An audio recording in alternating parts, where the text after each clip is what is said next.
أهلا وسهلا بكم مشاهدينا الكرام. وفاة الأميرة لطيفة والدة العاهل المغربي الملك محمد السادس. ولكن قبل بلنزكم مشاهدينا الكرام بالاشتراك في القناة والضغط على زر الجرس.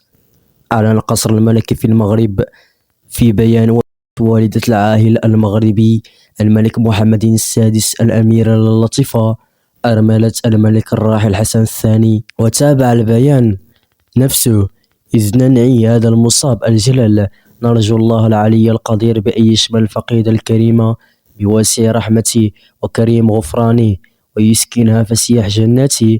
لم يكن للأميرة الراحلة أي مسؤوليات رسمية، كما لم يعرف عنها أي ظهور في أنشطة عامة أو موسمية.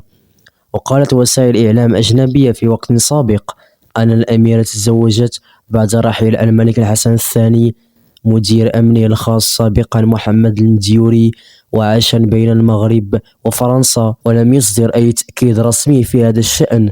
إنا لله وإنا إليه راجعون.